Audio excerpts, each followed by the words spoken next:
ये बात उन दिनों की है जब मैं 9वीं कक्षा में पढ़ता था। तब मेरी उम्र 14 साल थी। उस समय मैं अपनी फैमिली के साथ ही रहता था। मेरी फैमिली में मम्मी पापा और मेरी एक छोटी बहन थी। मेरे पापा गवर्नमेंट की नौकरी करते थे, इसीलिए हमें सरकारी क्वार्टर्स में रहना पड़ता था। जब मेरे पापा का प्रमोशन हुआ तो तब हमने उस कॉलोनी में एक बड़ा सा फ्लैट ले लिया। उसके बाद हम नए फ्लैट में शिफ्ट हो गए। मैं बहुत खुश था क्योंकि मैं सोच रहा था कि मैं अपना एक अलग से कमरा लूंगा। पता नहीं क्यों जिस दिन हम उस घर में रहने के लिए गए तब से उस घर में अजीबोगरीब बेचैनी महसूस हो रही थी।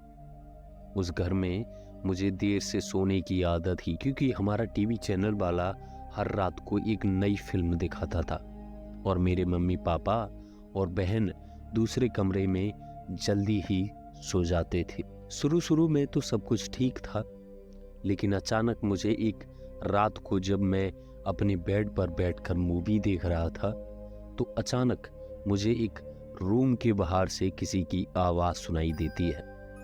मुझे लगा कि शायद मम्मी यहाँ पानी पीने के लिए उठ गई हैं। मैंने तब ध्यान नहीं दिया और मैंने अपनी टीवी का आवाज़ थोड़ा धीमा कर दिया, लेकिन 4-5 मिनट के बाद फिर से वही आवाज़ आने लगी। वह आवाज़ किसी औरत के चलने पर उसके पायल की आवाज़ आती थी, उस तरह से आ रही थी जैसे कि छन छन छन। बिल्कुल ऐसे ही आवाज़ आ रही थी। मैंने टीवी का आवाज़ बिल्कुल बंद कर दिया, लेकिन बाहर से वही आवाज़ आ रही थी जैसे कोई औरत पायल पहनकर चल रही हो। ये आवाज़ सुनकर मेरे शरीर में कंपन सा उठने लगा। मेरे सारे रोंगटे खड़े हो गए थे। आवाज़ लगातार आ रही थी और 4-5 सेकंड के लिए सुनाई देती थी, इसके बाद बंद हो जाती थी। बाद में 3-4 मिनट के बाद फिर से वही छन छन की आवाज़ आने लगी जैसे कि कोई भारी पायल पहनकर चल रहा हो। मेरा दिल जोर जोर से धड़कने लगा।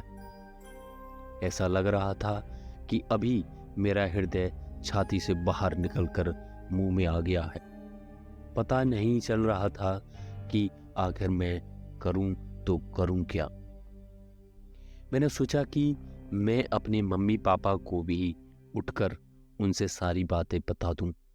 बाद में मैंने हिम्मत करके दरवाज़ा खोला तो अचानक वही आवाज़ मुझे फिर से सुनाई दी, छन छन छन। उस समय वही आवाज़ बिल्कुल मेरे सामने से आ रही थी। ऐसा लग रहा था कि मानो कोई मेरे परिणीत स्त्री चलकर मेरे पास आ रही हो, लेकिन सिर्फ आवाज़ ही आ रही थी।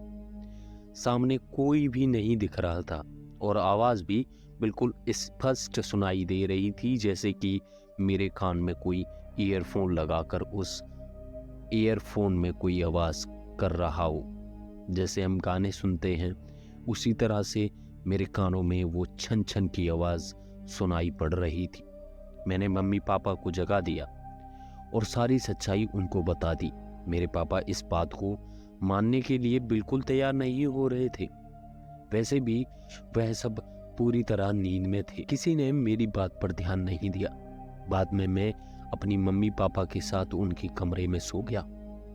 ऐसे ही 3-4 दिन निकलने के बाद एक रात को फिर से वही आवाज़ मुझे सुनाई देती है, छन छन छन। बाद में मुझे उस आवाज़ की आदत पड़ गई थी। आवाज़ आने का कोई भी समय नहीं था।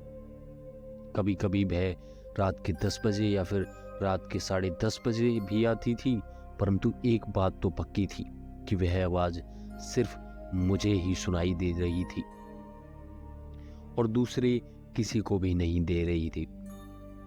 कभी कभी मैं वह आवाज़ मुझे बहुत ही डरा जाती थी। उसने कोई नुकसान नहीं पहुंचाया था हमारे लिए। 8-9 महीने बाद हमें एक नया फ्लैट मिल गया और हम वहाँ पर शिफ्ट हो गए।